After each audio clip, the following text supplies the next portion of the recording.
इस फ्रेम में आपको एक बॉडी बिल्डर नज़र आ रहा है जिनका नाम अरसलान है। ये अभी फिट फाट नज़र आ रहे हैं, डोले शोले हैं इनके, लेकिन ये कैंसर सर्वाइवर है। जी हाँ, इनको वो कैंसर हुआ जो मर्दों में बहुत कम लोगों को होता है। तो ये कौन सा कैंसर था, और जब इनको पता चला इनके पाँव से ज़मीन समझे निकल गई थी, लेकिन इन्होंने हार नहीं मानी। इन्होंने कैंसर से भरपूर जंग लड़ी और बिल आखिर कामयाब ठहरे। ये सब कैसे हुआ? और यकीनन कैंसर जब किसी को तशख़ीस होता है तो लोग खौफज़दा हो जाते हैं, मायूसी का शिकार हो जाते हैं। लेकिन एक बॉडी बिल्डर को जब पता चला कि उसको कैंसर है और इस जिम में जो वो दिन रात गुजारता था उसका जिम से ताल्लुक़ ख़त्म हो गया, वो बेड पर चला गया। लेकिन उसने सोचा कि मैं दोबारा आऊँगा जिम में, मैं दोबारा वेट मशीन इस्तेमाल करूँगा और फिर बताऊँगा कि इंसान अगर चाहे तो बहुत कुछ हो सकता है। बहरहाल ये एक अल्लाह ताला का मौजज़ा भी है कि इन्होंने जिस तरह कैंसर को शिकस्त दी। इनकी कहानी, इनकी ज़बानी सुनते हैं।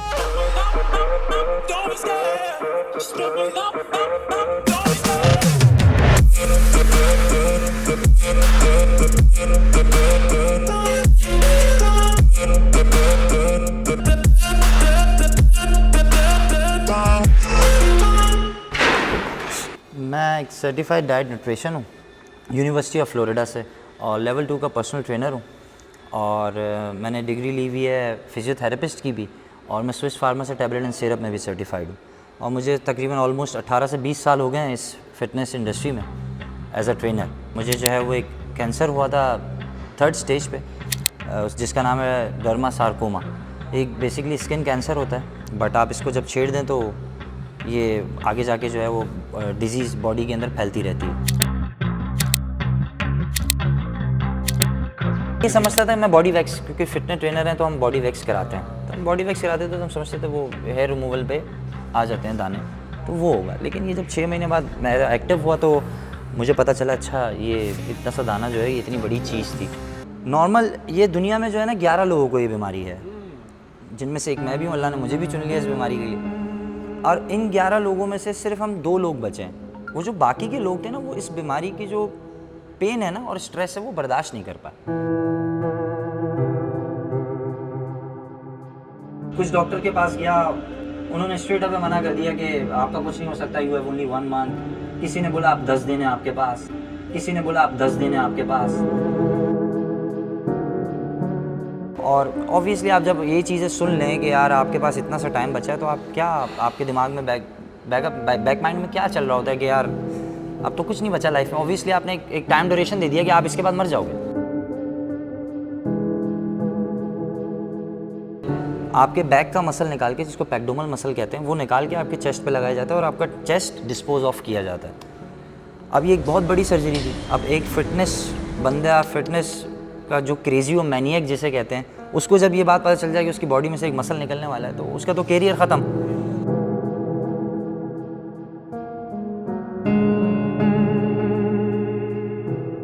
9.5 घंटे की सर्जरी थी, और ऑब्वियसली मेरा एक मसल निकाल के आगे लगाना था, वो दूसरा मसल को डिस्पोज ऑफ करना था। तो एक बहुत बड़ा, और मेरी ये जो ये वाली टांग है, यहाँ से सारा ग्राफ्टिंग हुई हुई है, ये स्किन निकाल के मेरे चेस्ट पे लगाई हुई है। उस सर्जरी में मुझे ऑलमोस्ट 1200 स्टेपलर्स लगे थे, बैक फ्रंट मिला के, इनर आउटर बैक फ्रंट मिला के। और इस सर्जरी में जो है ना पेन किलर्स बहुत कम दिए जाते हैं, क्योंकि जब ट्रांसप्लांट होता है ना तो डॉक्टर चेक करना चाहता है कि वो ट्रांसप्लांट सही हुआ है, मसल ने एक्सेप्ट किया है कि नहीं किया, तो इसलिए वो पेन किलर्स नहीं देते, क्योंकि पेन किलर्स में मसल सुन हो जाता है। एग्जैक्टली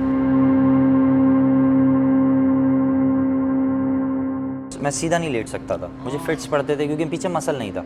तो जो वेन होती है ना वो मसल को ढूंढती है, क्योंकि उसको आदत है, बचपन से साथ था ना वो मसल।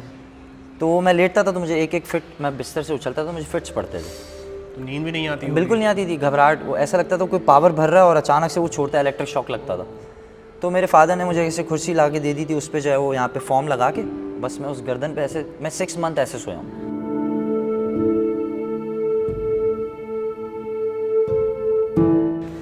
लेकिन बस वो 6 महीने में जिस तरीके से सोया हूँ मैं जानता हूँ, क्योंकि मेरे यहाँ पे ड्रेनिंग सिस्टम लगा हुआ था, स्टूल पास करने की मशीन अलग लगी हुई, यूरिन बैग अलग लगे हुए, तो वो एक ऐसे लेके मैं कैरी करके घूमता था। और मुझे कपड़े भी ऐसा सच पहनता नहीं था, क्योंकि यहाँ भी ग्राफ्टिंग, यहाँ भी प्लास्टर, ये भी पट्टी लगी हुई, तो पूरी बॉडी में शर्ट पहन नहीं सकता था। तो वो शाल उड़ के मैं हॉस्पिटल भी जाता था, व्हील चेयर यूज़ करता था। लेकिन मैंने उस टाइम भी अपनी हिम्मत नहीं हारी।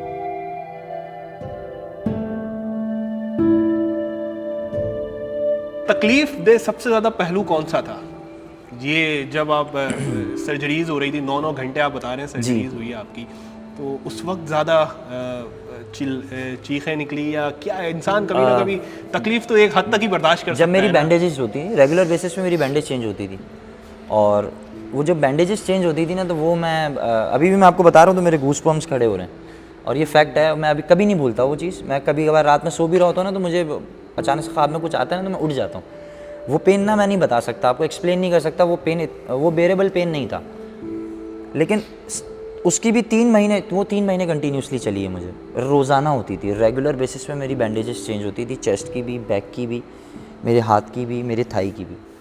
अब उसका प्रॉब्लम ये होता था, वो स्किन पे चिपक जाती थी, और मेरे स्टेपलर्स थे, और वो बैंडेज जब स्टेपलर्स पे लगती थी ना, और वो जब उसको खींचते थे, तो वो मैं आपको बता नहीं सकता कि वो पेन क्या होता है।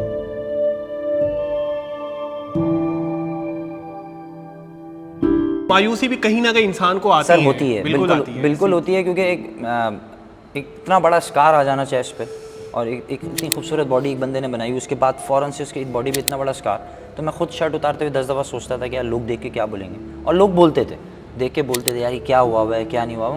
मैं उसको मजाक में ले जाता था, लेकिन घर जब आता था, और बंदा जब एक पीस मूड में आता है ना, तो फिर सोचता है कि यार लोगों ने आपके बारे में क्या बातें की, तो बड़ा हर्ट होता था।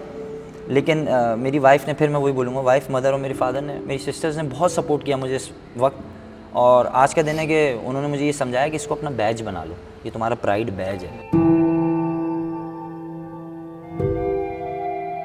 तो टाइम स्पैम गुजर रहा था ना, इसमें मैं अल्लाह से बहुत करीब हो गया था।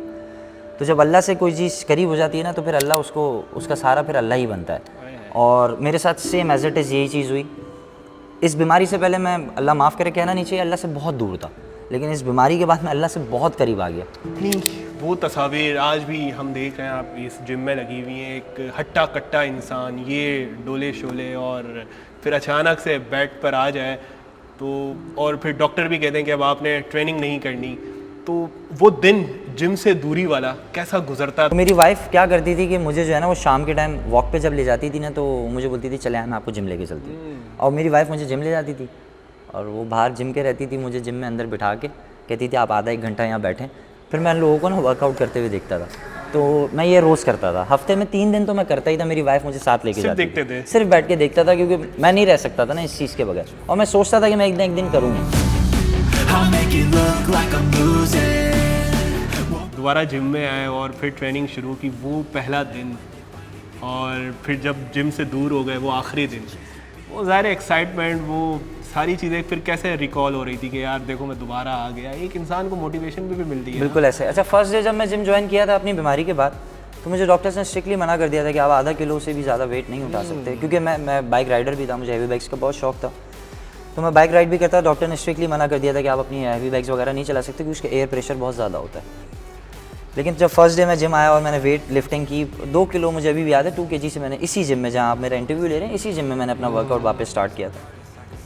तो आई स्टार्ट क्राइंग। मैंने जो है वो मिरर में देख के ना, कि एक बंदा 30 kg से वेट उठाता था, और अचानक से वो 2 किलो से, और मैं बिल्कुल स्किनी हो गया था। 55 kg इज़ नथिंग, मेरी हाइट 6'1" है, तो आप खुद सोच सकते हैं कि इस हाइट पे 55 किलो क्या होता है। तो वो, और मज़े की बात यह है कि मैं वो पहली दफ़ा रोया था, पता है आपको, मतलब मैं अपनी सर्जरी में नहीं रोया, लेकिन जब वो मिरर में मैंने अपने आप को देखा ना, और तो मैं उस टाइम बहुत डीमोटिवेटेड हो गया था। जब ये डॉक्टर्स ने मुझे कहना शुरू कर दिया था ना कि अब कुछ नहीं हो सकता और ये नहीं हो सकता, तो मैंने ना हर डॉक्टर को ना दिमाग में रख लिया था कि मैंने सही होना है।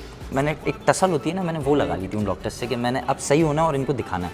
और मज़े की बात ये है कि मैं सही होकर उनके पास गया हूँ, और वो मुझे पहचाने नहीं, क्योंकि मैं जिस कंडीशन में उनके पास गया था, मैं बिल्कुल 55 kg पे था, और उससे पहले जब मुझे बीमारी नहीं थी तो मैं 130 kg पे था, और अभी मैं आपके सामने हूँ तो मैं ऑलमोस्ट 82-83 के अराउंड हूँ।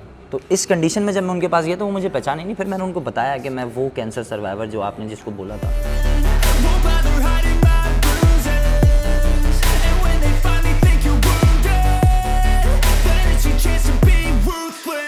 किसी को फील नहीं होगा कि आपका एक चेस्ट नहीं है, यानी कि अगर मैं भी नहीं देखता तो मुझे भी नहीं पता चलता। तो मैं और जब कोई आपको बगैर शर्ट के देखेगा तो वो तो थोड़ी देर के लिए हिल जाएगा कि यार ये कैसे कर रहा है। शौक होता था और हम यहाँ बड़ा तो मजाक इसके कुछ करते है थे। नहीं, ये कैसे कर रहा है ये इंसान, जाहिर है। अब तो हम बहुत नॉर्मल हो गए, हम तो कभी कभार मजाक कर लेते हैं कि यार स्नैचिंग में गोली लग गई थी। हम इस तरीके के मजाक करते रहते हैं जिम में, क्योंकि जिनको नहीं पता होता मैं शर्ट उतारता हूँ तो वो देखते हैं इतना बड़ा स्कार है इसकी बॉडी पर, और ये फिर उसके बाद ये सोचते हैं आप वर्कआउट कर कैसे रहे हो। तो वो फिर मैं उनको बताता हूँ ये अल्लाह की तरफ से है, मेरे अंदर कुछ भी नहीं था ऐसे, ये मिरेकल है। अब मिरेकल देखना है तो मुझे देख लें, और मुझे वो देखते हैं वर्कआउट करते हुए।